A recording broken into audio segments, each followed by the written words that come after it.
We made this. Welcome to the Starlight Ballroom. Hey!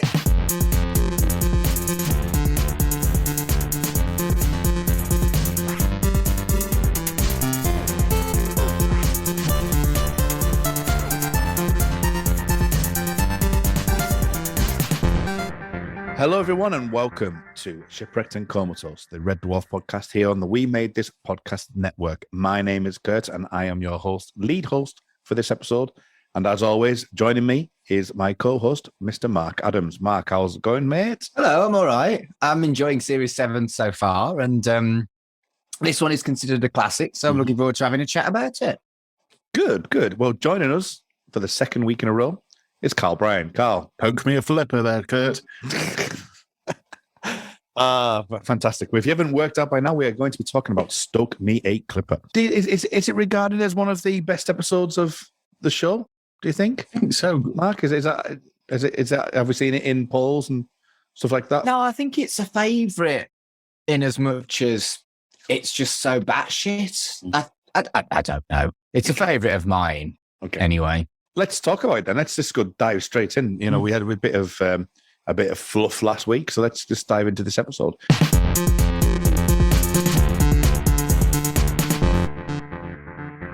It was episode number 2 of Series 7, directed by Ed By and written by Paul Alexander and Doug Naylor. Originally aired on the 24th of January, 1997. We find out that Ace Rimmer has been mortally wounded and is actually a hologram as well.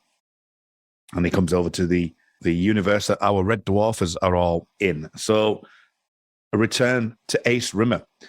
First up, we start off with another cold open in the form of a play on various different things. Now, what are your general thoughts on this, Carl, of the beginning to this episode? I remember back in the day, I was thinking, it's Bond. But it's more Indiana Jones, isn't it? I enjoy it. This is, for me, one of the slight issues with this series is the green screen's a little ropey, but it's still thoroughly enjoyable in terms of everyone who's in it is giving it their all. Like Ken Morley, who's playing the Nazi general, he's not just turning up to work for a paycheck. It's like, I'm going to eat some scenery. Give me that rubber crocodile. It's just good. I think you can almost tell that Paul Alexander's in there because it's a lot punchier for me in this one as opposed to the first one. There's a lot more gags in it while also balancing out the emotional stuff that we get to later on. And I just love this opening sequence in terms of it looks good. It looks like one of those 50s, not 50s, maybe 50s, 60s, where they had the Angry Eight or whatever, where they were the rugged World War II veterans being sent back in for one final mission. They used to have all the actors like Peter O'Toole and whatever, you play all these ones. It reminded me a lot of that for some reason, but with this man clad in a Baker Fall jumpsuit in there. It's just really good fun. There's a couple of lines in it. It's very obvious in this one that the wig isn't the same. But he's very more, it kind of plays in a little bit when we find out what's actually going on with the Aces, in that he is slightly different in this, but he is slightly different because he's not the same one. And you kind of get that a bit in some of the speeches where this is my best top, damn it, didn't seem like an Ace Rimmer line, if you know what I mean. He even says at one point going, the cat, like that as well, doesn't he, at some point? And it's like, it doesn't really ring true, but which is something I want to talk about actually as we get into the episode and talk about Ace and Rimmers and all that kind of thing. So, Mark, what do you make of this opening sequence then? It's so dumb, so daft, so cheesy, so cheap, and I fucking loved it. It's actually terrible. The rubber crocodile is worse than the snake from Polymorph. The Corrie guy playing the Bond villain is just so camp, and I loved every second of it. It felt like satire in a weird way. It felt like it was deliberately cheap. I don't think it was. No, it isn't. Doug Naylor has made it very clear that this was not the original plan. and the crocodile was going to look super cool and all this, that, and the other, and it was going to be shot very dynamically, and it was going to be like this big thing. But I kind of think if they'd actually managed that and pulled it off, it wouldn't have been as ace, if you know what I mean. There's a certain degree of cheese that comes with Ace Rimmer, and Yeah. But this crocodile gets credited as well as Alison, doesn't it? Yeah. From the zoo. So that's good. I love the German soldiers at the end. Das war Ace Rimmer. Brilliant. Yeah. I'm glad you both enjoyed it. Did you not enjoy it, Kurt? This is probably the worst thing I've seen in Red Dwarf up to this point. In fact, I it agree. is the worst thing, and I cannot stand it. And I've had to watch it twice, and I hated every second of it. See, I agree completely. It is the worst thing Red Dwarf has ever done, quality-wise. It was just far too ambitious, and it became like satire. But because it became like satire, the kind of lover of B-movies in me just ate it all up. I think part of the problem that I've got is the part of the satire is that I'm not an Indiana Jones fan. I'm not a James Bond fan, apart from the new stuff either.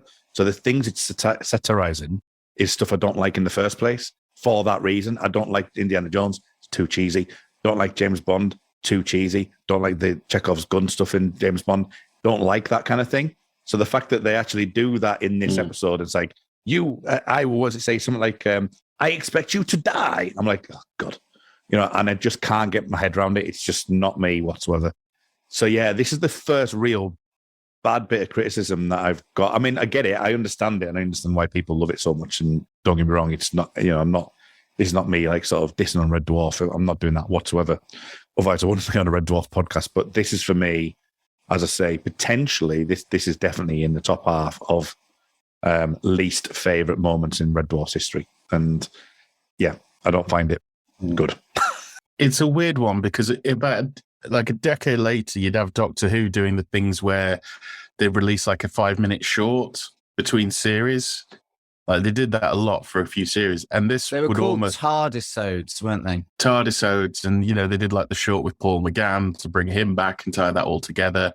Well, and I really like that idea. And this almost feels like they could have, obviously, if YouTube and stuff like that was a thing during this time of Red Dwarf, they could have almost released this as a build-up to Ace coming back, and I think it would maybe worked in a way of on its own. It maybe would have played a lot better to you, maybe Kurt, but I think it would have worked as almost like an extended trailer, as just like he's back, Ace Rimmer. But it's kind of out of tone to the rest of the episode, but because it's a cold open, it's almost like a short film on its. It's like it's the short film before the main. Not main course, main feature. Yeah, and as I say, I mean, I totally get why people would like it. I mean, just everything, it compounds the I mean, for me, it's not grounded the way I'd like it to be grounded, basically. That's kind of where I'm at with it, because it is in universe. It's not, it's in a different universe, obviously, but it is in universe, and it's just that batshit that I just can't get my head around it. I mean, it even does a bit of Street Hawk in there. I love Street Hawk. One of the best theme songs ever.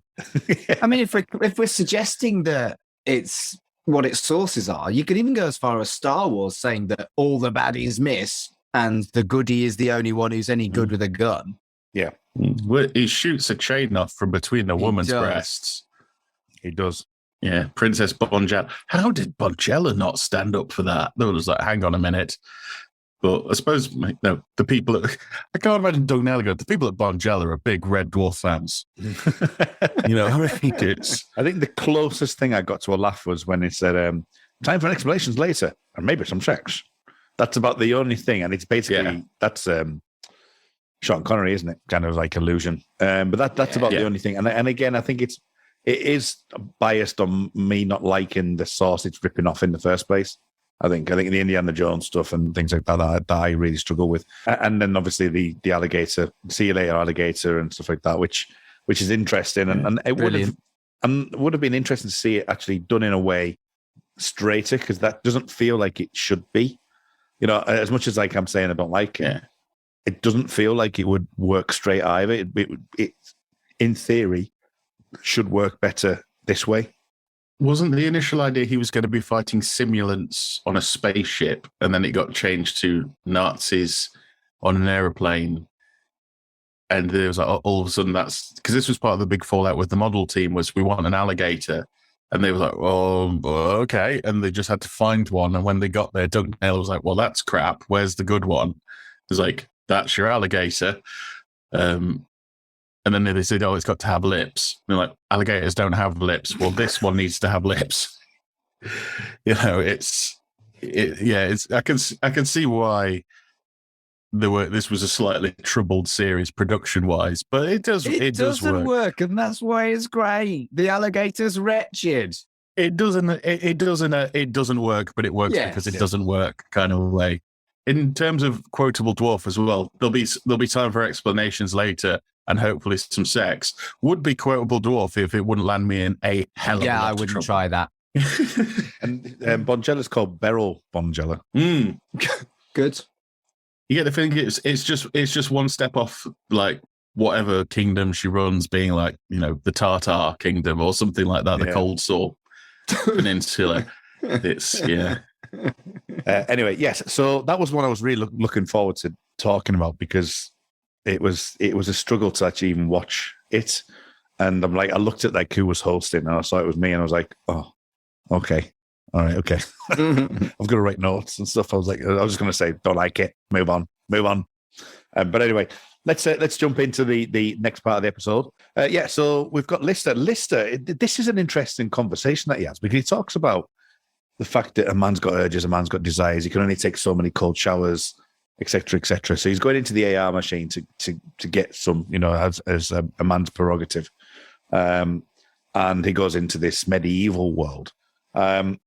But just firstly, on that men's carnal desires thing, something I've not really picked up before in the past on this episode, but it's an interesting conversation he has with Crichton in this, Carl, isn't it? Really? Well, they're 3 million years into deep space, you know, and he's got the hologram of a person he can't stand, a mutated cat and a droid. It's, you know, when you do get that urge, you have got options, but maybe they're not options that Lister really wants to go for. Even if he does, I don't think they'd want to go with him. But it's that thing. You know, you're trapped in. It's something they've always alluded to, even in like Quarantine, where they're talking about the, you know, golfing, bowling, and of course the all-time number one, and things like that, which is a joke I did not get as a kid. And it's the thing, because it's also been, I mean, is it Gunman of the Apocalypse where it is, where he's with the woman from Spats. Snogging the woman from Spats. And he will, I almost get Loretta was the character's name. Yes, you almost get the feeling that he's been barred from the AI machine because of that incident, and this is him just at his breaking point. Otherwise, he would have been fine. Because to going off Gunman of the Apocalypse, he was like porking his way through every virtual character he could get his hands on. And he's been barred. And now finally he's just snapped. And because now we've got the new universes colliding thing, we've got the much nicer, much comfier looking VR machines than just the headset and the booth. These, you know, it's one you can sit down in. And one you can have a groinal attachment with. That's the thing. Yeah, the reveal of that is, for me, a very funny moment where it's perfectly clean in a way, because you don't see anything. It's just Craig Charles's bare legs, which it's a visceral sex gag is what it is, and it works very, very well. It's grim. Yeah, it works in conjunction with the actual tent bobbing up and down. As well, the fact that you've got all these sexual illusions, you don't actually see the act, you don't actually see them naked or anything like that at all, but you put in the pieces together. The chastity belt, there's the groinal box that he talks about, which fell into Rimmer's soup. It's just littered with a lot of sexual innuendos and moments in this episode. I think even to the point where we've got Rachel later on in the eulogy, the widow. But we get some interesting actors in this as well. I mean, we talked about the opening scene. There was 2 German actors that were actually in that part as well. So it's kind of good that it was actually German speaking people. But Brian Cox is in this. Yeah. And it's not like this was like during a down period of Brian Cox, I'm sure, because he's always been busy. But he must be a fan. I think that must be where it came from, is they just kind of, or it was one of those things where the planets aligned, like, you doing anything on Saturday? No.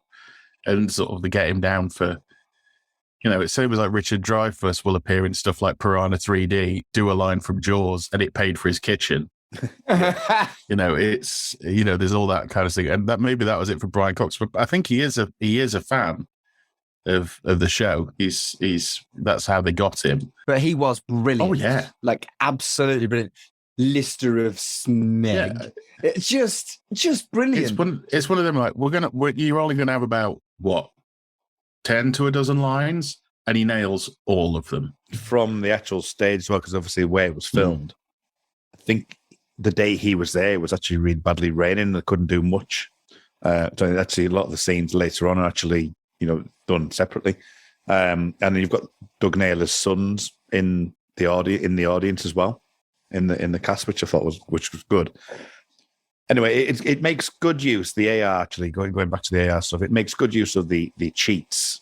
And there's some marvelous moments with the chastity cheat and the steed cheat, which to this day I still find hilarious, with that little donkey horse thing. The little Shetland pony. Is this the Shetland pony? This is another thing as well. Must be something. Lister kills that guy.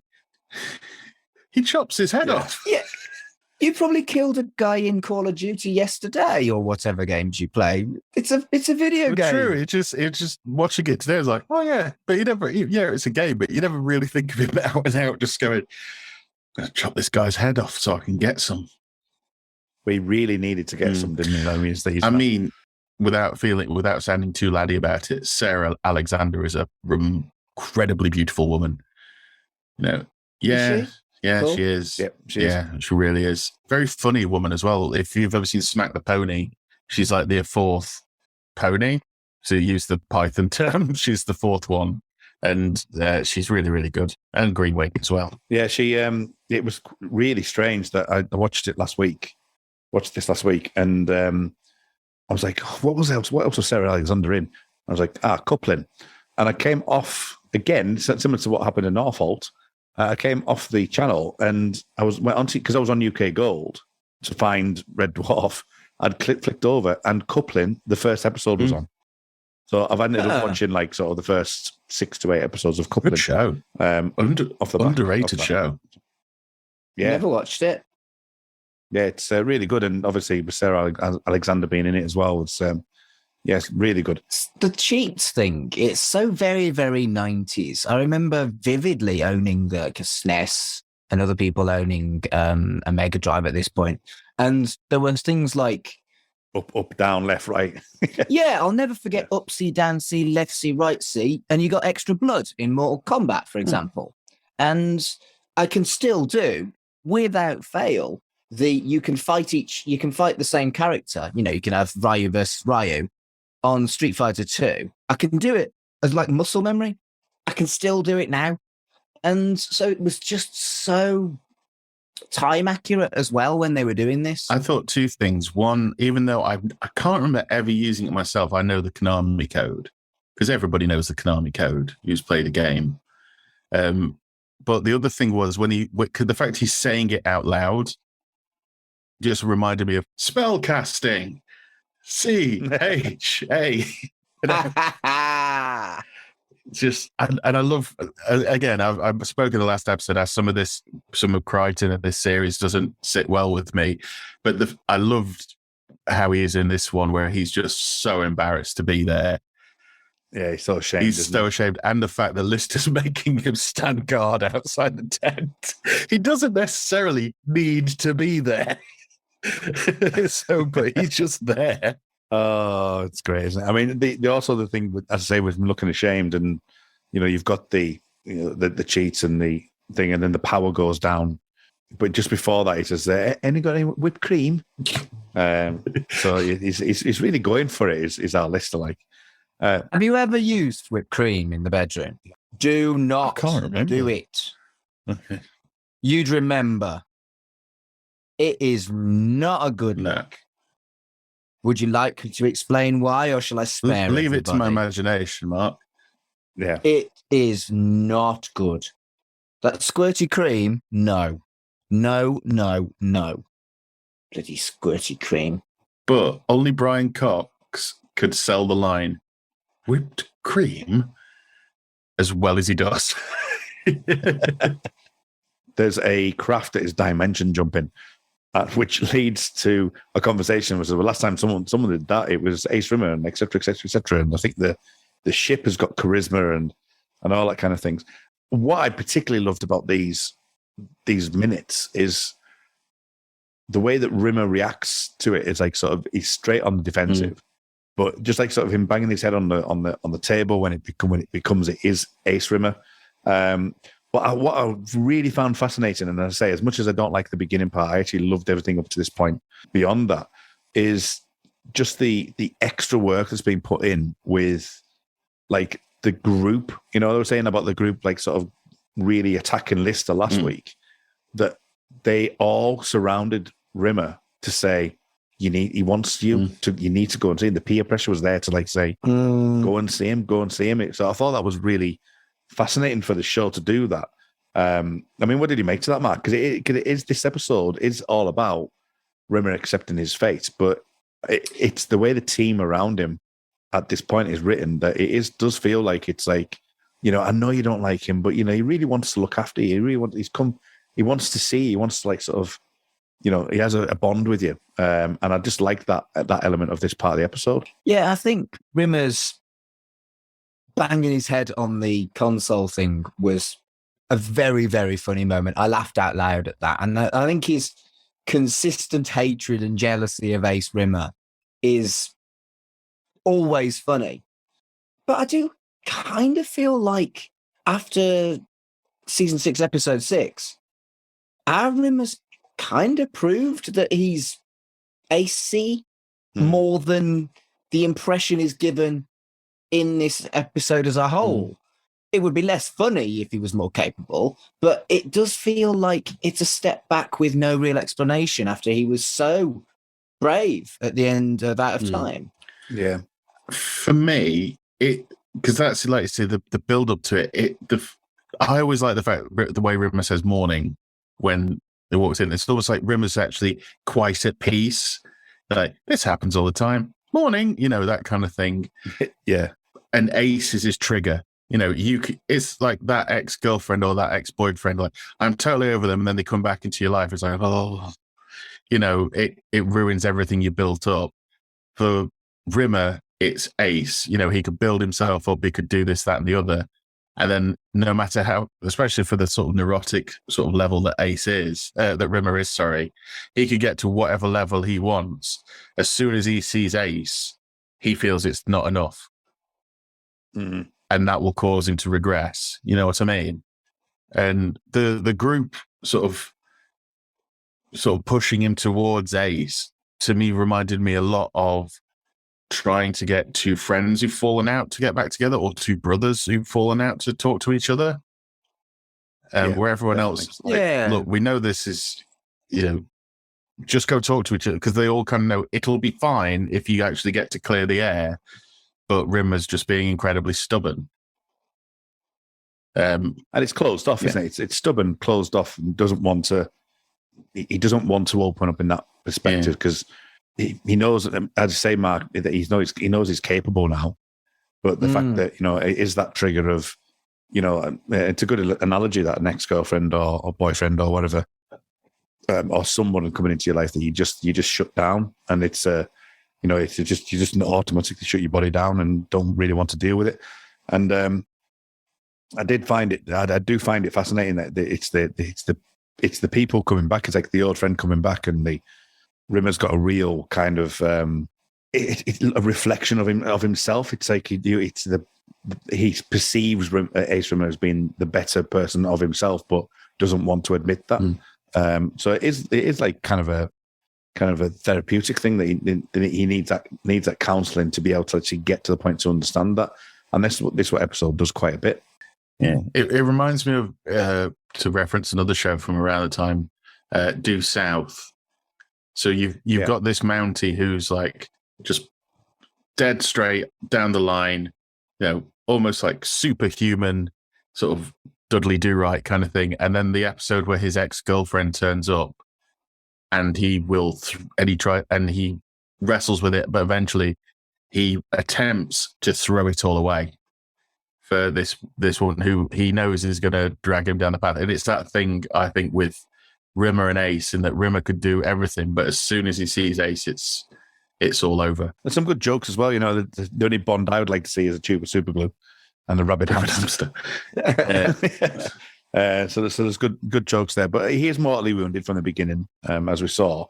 And they have that conversation. He's dying. So Rimmer has to open up to Ace because of that fact. This is the last chance that he's going to get to speak to him.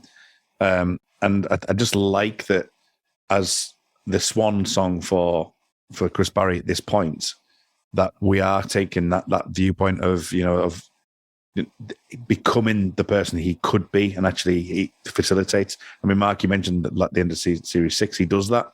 He's capable of that, but it was that one heroic event that he's done, and he's capable of so much more. And I find that Rimmer at this point is, and they'll talk about Rimmer in future episodes, but at this moment in time, it's really intriguing to see that that's what the kind of motion they're doing. That especially given what we see at the end of the episode, where there's so many of them that actually become Ace as well. It's like it's not just that there's loads of different ones and they all do their own thing. They all seem to have this fate and destiny to become Ace.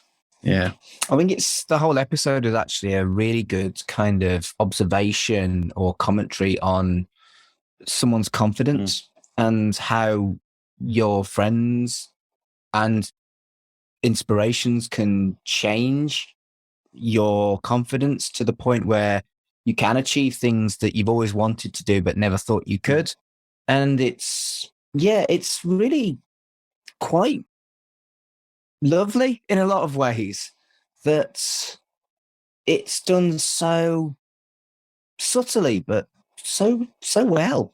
Yeah. I mean, take for a fact as well the way Lister's is dealt with right through this episode. So talking about the Bond at the beginning, but then you've got the reverse psychology that you use after speaking to Ace. He sees that this is their destiny. We need, and Lister has that affection for and empathy that he normally has, but always for Rimmer, and uses the reverse psychology. But then at the same time, towards the back end of the episode, where you've got Lister like sort of really trying to help, I mean, some of the joking aside, but some of the real poignant moments are when Rimmer dies and, the eulogy and at the very end where, go on, man, and they have that conversation on the actual balcony. So they get those moments that you might have seen in, say, the first episode or the first season or the second series where, you've got the viewing dome and things like that, those kind of conversations. Yeah. They have it on a balcony. So I find that the Rimmer and Lister conversation, even though it starts with the family of people around that table, it does quickly become a two-hander with Lister and Rimmer. I think the main difference between the season 1, season 2 stuff in the dome that you were talking about and how Lister behaves in this is Lister's kind of tolerating and trying to vaguely be kind of helpful to Rimmer in the earlier stuff, whereas this really does feel like they've genuinely developed a friendship and that he's being an incredibly supportive friend to Rimmer. And I think it shows a big development in their friendship. And also he's clearly genuinely upset to see him go, but knows that it's for the best for him. And, how many times have you wished someone well as they move away and do something that they have always wanted to do, but you're going to miss them? And I think Lister feels like that. And I think Craig Charles' acting is subtle, but it's clear that he's hiding the fact that he's being supportive, but he's genuinely quite heartbroken. So, I think for me, the most powerful line in the whole episode is, are you really going to be the one to break the chain? because I think there for both of them, it's that push forward moment. In for Rim, I like the fact you don't see Rimmer's answer to that. Not in a kind of, oh, he still might be the one, in that kind of, he's going to do it now. But I think for Lister, it's the thing of, it's become real. Like, he's been helping Ace, and, it's been fun dressing up like a knight and everything like that to help Rimmer become the best Rimmer that he can be. But now it's almost like he's realized, oh God, you're going to have to go now. And that's going to be the last time I see you, probably. And I think that is the moment for both of them. And only two people, I think, that close one could say to the other, are you really going to be the person to break that chain? If it was the cat, I don't think it would have meant anything as much to Rimmer. If Lister says it, then it means something. Yeah. No, it's really eloquently done. I think it's probably not called out enough on this episode. And it's just something that, as I say, that I'm watching it the second time around, it was like, that's the thing that I picked up the most, was the kind of like, he really wants you to be there. This is what you need to do, and the support that came from that. And as I say, that line, as you say, is something that has that, again, going back to what I said last week about those poignant moments that are written into Red Dwarf that can just turn you on a dime. And that's a perfect example of that being able to do that. And this is old school Red Dwarf. Old school Red Dwarf can do this as well. And it just really works in that way. Talk a little bit about Rimmer as well, or Chris Barry.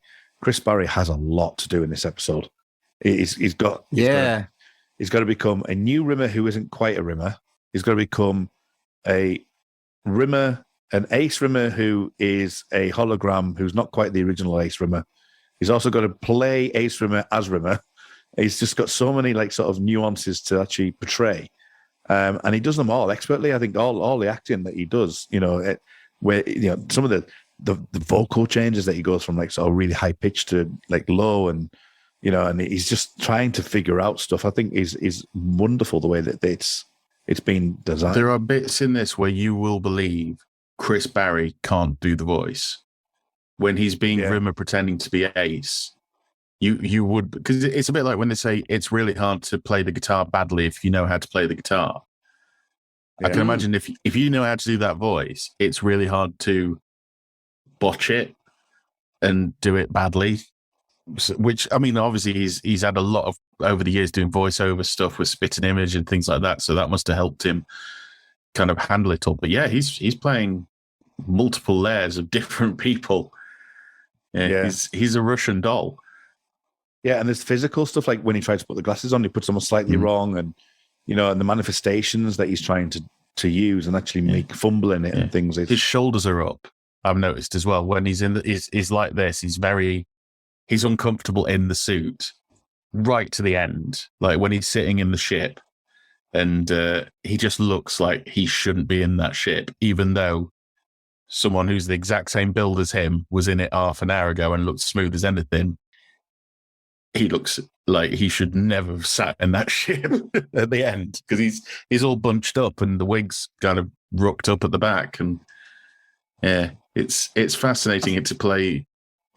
It's not him playing dress up, because he was the person that he's dressing up as. It's very odd, but brilliantly done. I think as swan songs go for both the character and the actor, had this actually been the last episodes that you saw Rimmer in, it would have been an absolutely banger of a way to go out. If the CG on the Rimmer graves was better and it didn't look so plasticky, I think this would get remembered in the same tone as Poppy Fields in Blackadder. I do. I genuinely do, with the music and the way it's working and how it pulls out and reveals the ring. I think it would get remembered in that, great higher up in great sitcom moments or great British TV moments, if it looked a little better. The CGI is diabolical. The message and the story and the big reveal is superb, and it couldn't have been done any other way other than CG. But yeah, the CG is so it made me wonder when the Blu-rays came out recently, because there was talk that they were redoing bits of, color grading and stuff like that, whether they'd actually replace some of those things. But obviously you get people complaining like, it's the prisoner cell block H thing of, no, I like my CG to look naff. That's how it's supposed to look. But I'd love to see a cut of it where maybe some fans done an edit of it somewhere where it looks spot on. Yeah, I think for me, it's like going back to the beginning of the episode, that I do like those sort of moments where you've got like, the little Rimmer being thrown out of the spaceship in the early series and it looking a bit hammy, and the polymorph and stuff. I think for the beginning, that's, for me, it's a slightly different thing. It's more like the satire is not quite right. But the bit where you were talking about the CG for this, and like I said, I think it was last week on Babylon 5, is I couldn't get my head around that. And again, it goes back to like I was saying with the idea of the some of the story elements, like sort of talking like Lister and Rimmer having that conversation, is very old school Red Dwarf. This is kind of the stuff again, which is Doug Naylor's trying to push on, having those poignant, really kind of thoughtful moments, and the CG just doesn't do any favors, because it needs to have, it probably, it's difficult to have that moment. And then, as you say, it could have been a really good moment, and it is a really good moment. It's really kind of melancholy. It's still a gorgeous moment, but it's that thing of where it kind of irks you, because could have been better. Give it about 3 more years, and it could have been. But again, I don't know how they'd have done it as a model, and I don't think they could have done it as a model. No. If they did, they'd be painting out a lot of bits of fishing wire. And the thing is, it happens so soon after a moment that genuinely did get me, that really kind of grabbed me by the heart and squeezed. They all actually did the Rimmer salute. Yes. And they didn't do it taking the piss. He didn't, lick his forehead. You never learn. It was all done out of genuine respect for something that this man had done. And then as a tribute to him. And that really kind of grabbed me by the heart. Yeah.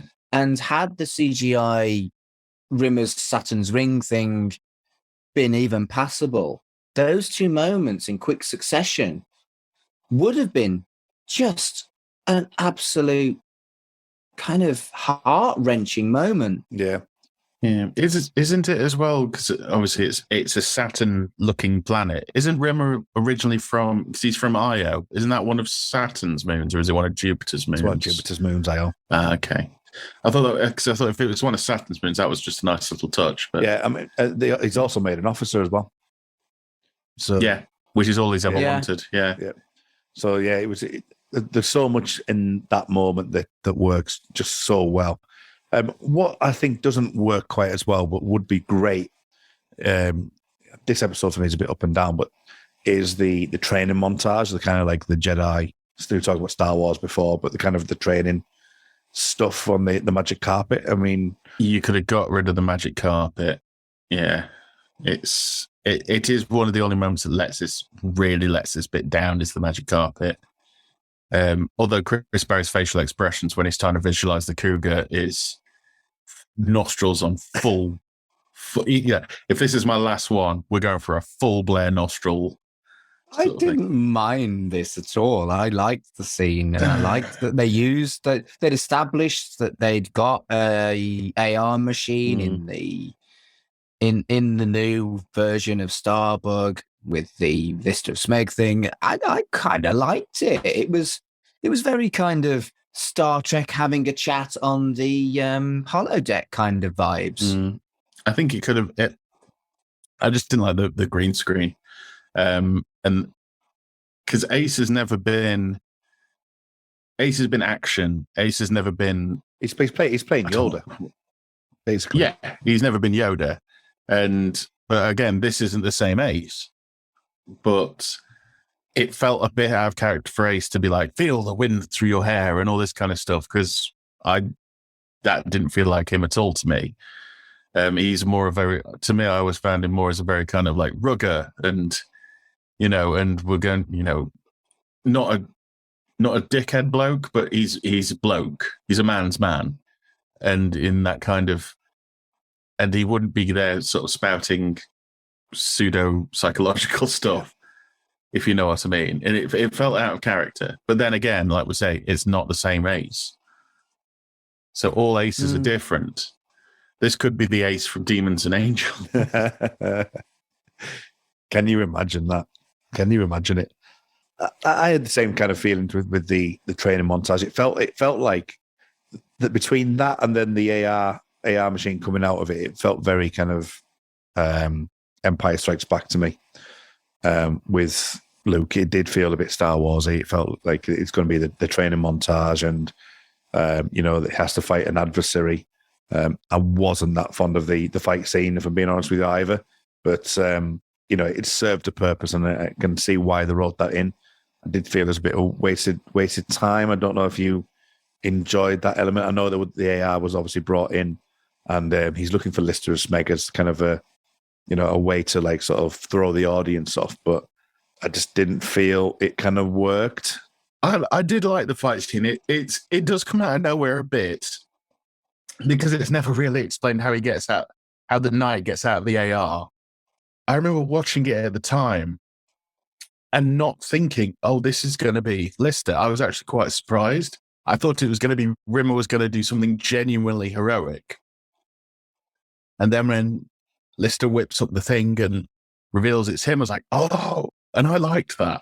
I thought it was a massive piss take of Star Trek, because they did have characters come out of the holodeck, and they had specific episodes where the holodeck characters invaded the Enterprise. Yeah, Moriarty was the main one. Yeah. I thought it was a poke in the ribs of that, because it wasn't a character escaping AR. It was Lister pretending to be a character that had escaped from AR, because it's absolutely ludicrous to suggest that a character would escape from a video game. It would have been better if it was Brian Cox. I mean, yeah. Brian Cox versus Chris Barry in a sword fight. I always get a chuckle when you do get like sort of the taking out the lie rounds and got blanks, and they just say blank on it. Yeah. Yeah. Visual gag again. We mentioned Rachel earlier on, but the gaffer tape tie gets me every single time. And it's uncomfortable. The gaffer tape tie gets me every time. And, we get a few callbacks to Chief Eunuchs, don't we, in this episode as well? So Alexander the Great Chief Eunuch, but they mention Eunuch in the earlier scenes.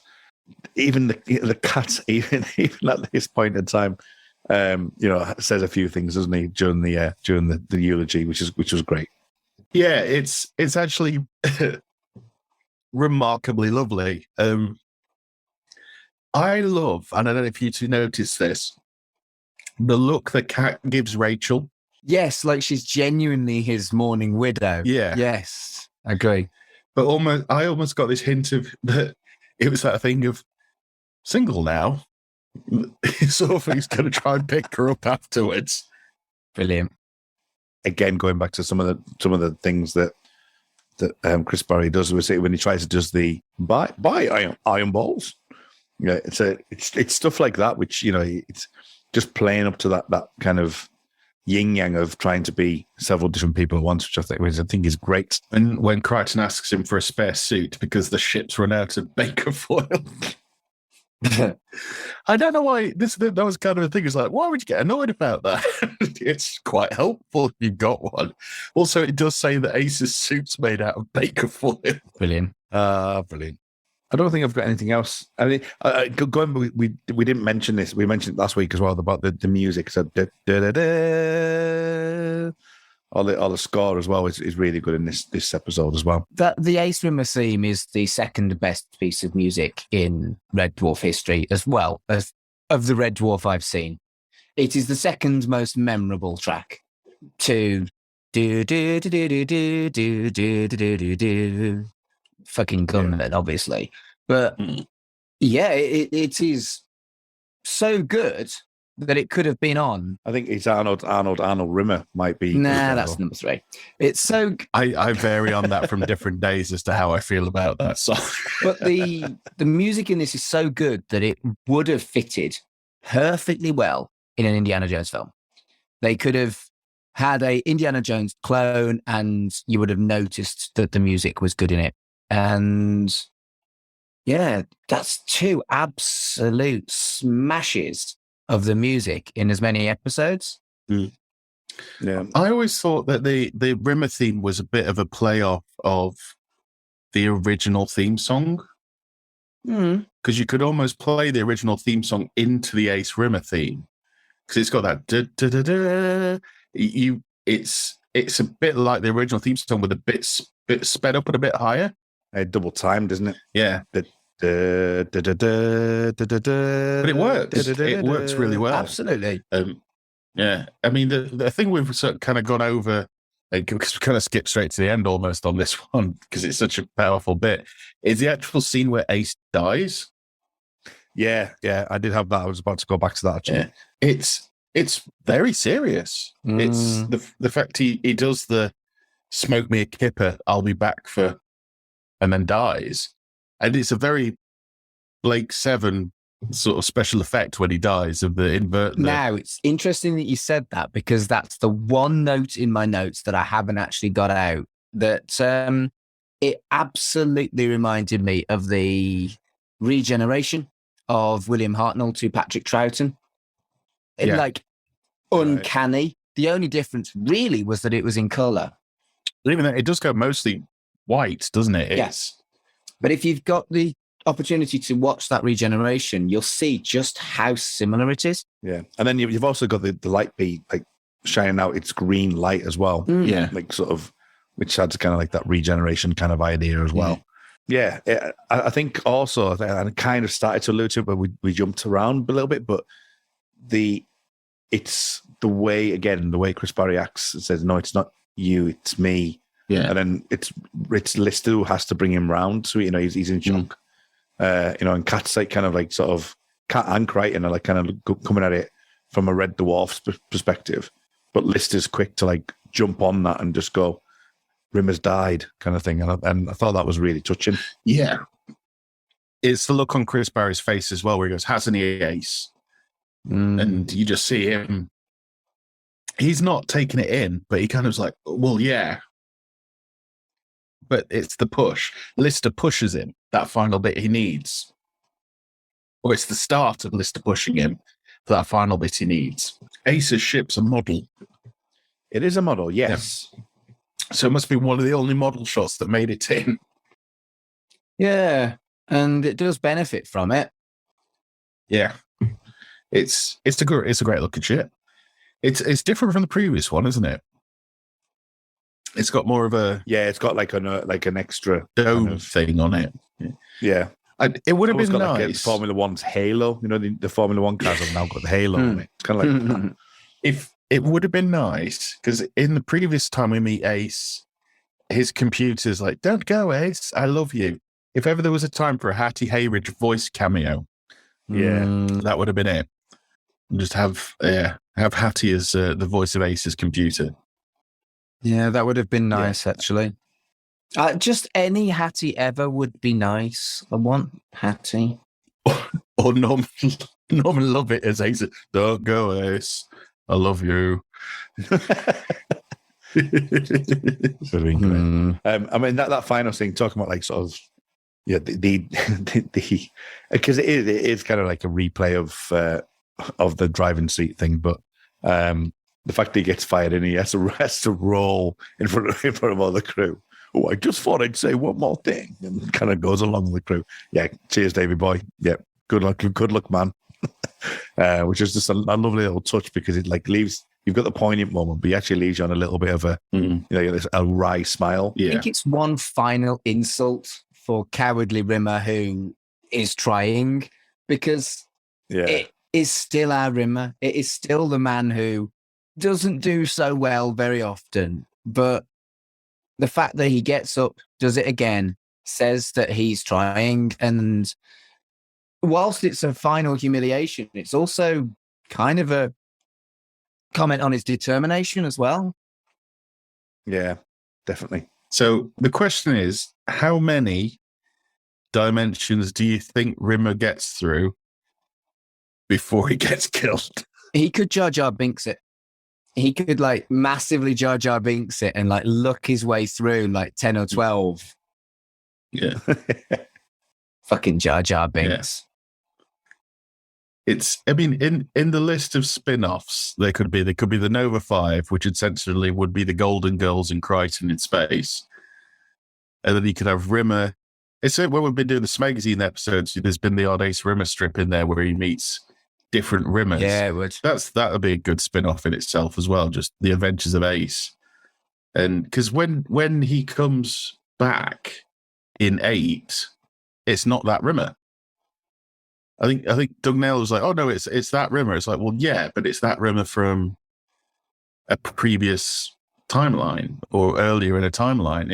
It's not the same Rimmer.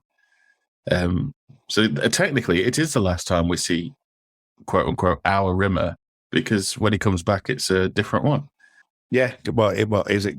I mean, obviously, I've lost count now, but it is a new Rimmer, and then we'll see where we go from there after series 8. We're not doing that episode on all the Rimmers. There's far too much research involved. If we are, I'm not doing it. I know. Well, I did say it, but it's becoming fast apparent that actually, there's too many options. Because I think because back to Earth Rimmer is a hologram, isn't it? So it's yeah. He's a hard light hologram. Yeah. And yeah, I think it's the end of 8. Yeah. In 8, he's human. In Back to Earth, he's a hologram. 10, he's a and hologram. In 10, he's a hologram. So I think it's the same hologram. Yeah. Yep. 10, he's a hologram again. So. And it's from what I need to watch the Dave series again because it's been a while since I watched them. But I'm not allowed. I can't remember if it ever truly gets explained. You're not allowed. No, you're not allowed, sir. You will soon be allowed. We're not that far away now. Any final thoughts? What do you think overall of this episode, Mark? I think it's batshit crazy. The cold open is massive satire and so bad it's good kind of stuff. And then the AR is clearly mocking Star Trek. And then suddenly it's incredibly poignant and about friendship. It's almost like 3 or 4 mini episodes in one. And I'm kind of like them all, which I know you don't, Kurt. So it's 4 mini episodes I like kind of coupled together with sticky tape. But I like them all. So this is, I think this is a great swan song that wasn't eventually a swan song, but it feels like a swan song. And I really like this episode. Yeah, I mean, for me, it's, as I say, I'm not fond of I love the AR bit after the credits. I really like the Lister and Rimmer stuff. I'm not as fond of the training montage and the AR coming out of the suite with it being Lister, but the poignant moments are really, really good again. So I think it's definitely a mixed bag, except for obviously the beginning for me is what it's not. That isn't designed for me. So that's one of those things for me. What about you, Carl? I really, really enjoy this episode. It is up there on some of my favourites. Like Mark says, it's essentially 4 things in one. Watching it back today, it's like, this is only 28 minutes and there's so much in it. Part of me just thinking about just then while you were talking is maybe it's like this because when they get sent over to America, it can kind of stop after 10 minutes for an ad break. Right, okay. Yeah. If you know what I mean.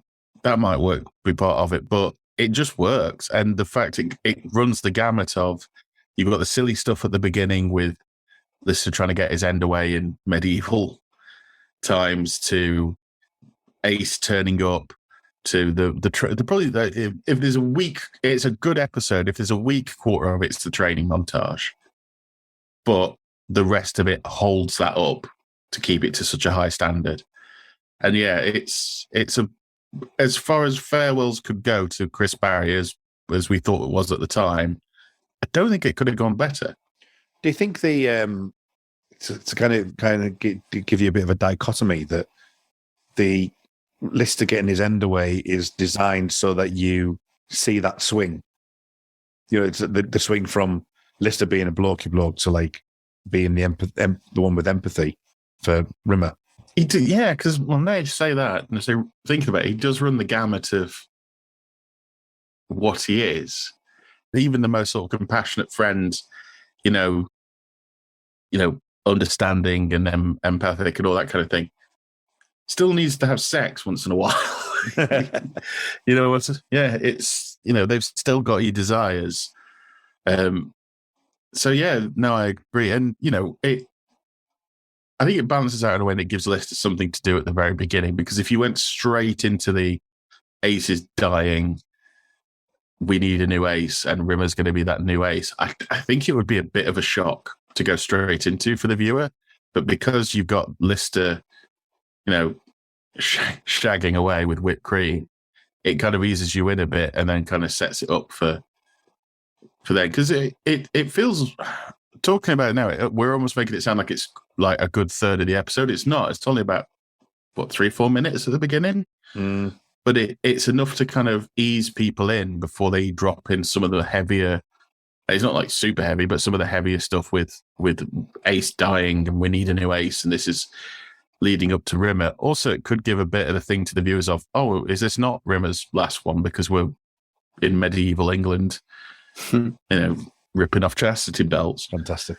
Yeah, and Cat doesn't get much to do in this episode, but it is a vehicle for Chris Barry, isn't it? So, it would be overfilled if you'd put too much in that way. And I think it balances that to a degree. I think that works quite well. Maybe, as I say, that training montage is probably the weakest, but overall, I still think it for me, it just swings from one thing to another a bit too much. But the list of stuff I think works really well. So yeah, that's the end of this episode. Next week, who have we got next week, Mark? Colin's coming back, and we're doing Ouroboros. Colin's back. Ouroboros. Excellent. Well, Carl, thank you for joining us on Series 7. Might you be back? I may well be back. We shall have to see. I wonder why this might be. Let's see. Our podcast has been designed with 6 episodes in mind. They had to be very selfish and put 8 in this series.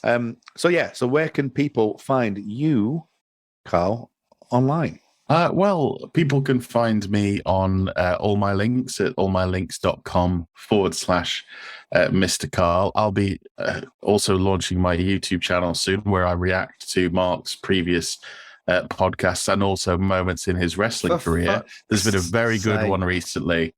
If you have a look recently, there's one where Mark takes a very good chop, and he takes it like a trooper, bless him. No, I don't. I'm fucking wither. Like a trooper. I wither like a trooper. Yeah. Get that man an Emmy. Yeah. There was no Emmy. He hit me really fucking hard. Okay. Oh, I'll put it on the socials if people want to see me get fucking lamped. It was certainly brighten my day up. Yeah. I just quickly, the other day, Mark and I did see each other in person, and we were at a wrestling show, and Mark was wearing a beautiful pair of almost like snake pattern trousers, a flouncy pirate shirt, which was very much like the Seinfeld puffy shirt. And at one point I saw him doing a martial arts kick with a pair of nunchucks in his hand. And it was the coolest Mark could feasibly look in that outfit. There are a lot of words to describe me, Carl. I don't think cool will ever be one of them. But yes, I did super kick a child on that show. I'd like to point out he's 20, but I call him a child because he's significantly younger than me. That was my side eye. I was like, do you want to? No, he's really not a child. Nail that down a little He bit? looks like a child. He's like my wrestling nephew. And if I was going to kick anyone, it would be him. Excellent. So if people wanted to see you kick children, Mark, where can people find that? I mean, follow me on Twitter at MarkAdamsHC. I put my wrestling stuff on that.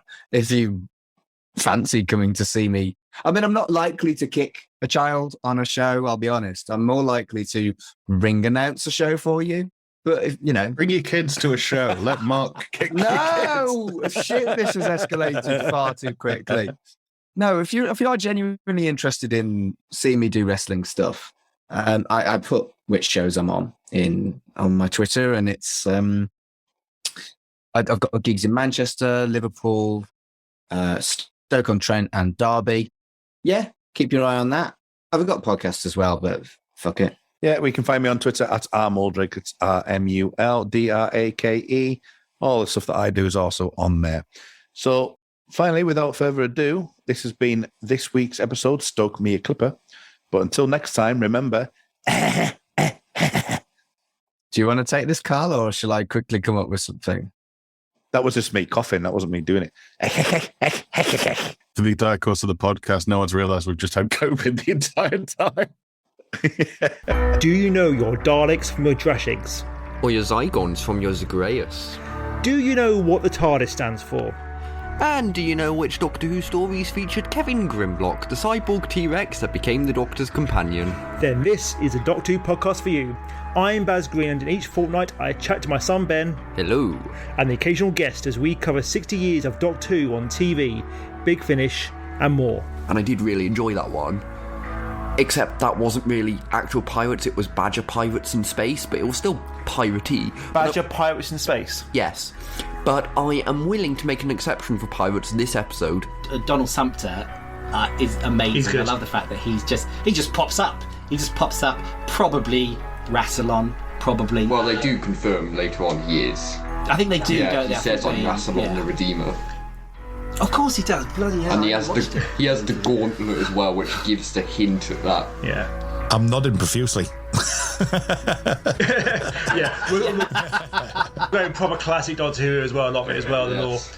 In a week has done more for the show than the last 5 years. I do like how Ross D. Davies is kind of the PR spokesman for the Centurion special. That's quite fun. Yeah. And he's also saying, oh, well, Jodie and Chibnall still have an episode left. I'm not going to tread on their feet, but he is 14, just so you know, for the filming purposes. And a week later, oh, yeah, by the way, these guys are back. Just thought you'd want to know. Find us on the We Made This network. And all good podcast providers. What about the bad ones? Yes, them too. Ah, good. Because somewhere there's danger. Somewhere there's injustice. Somewhere else, the tea's getting cold. You know, we probably should throw that tea away now. It has been sat there since 1989.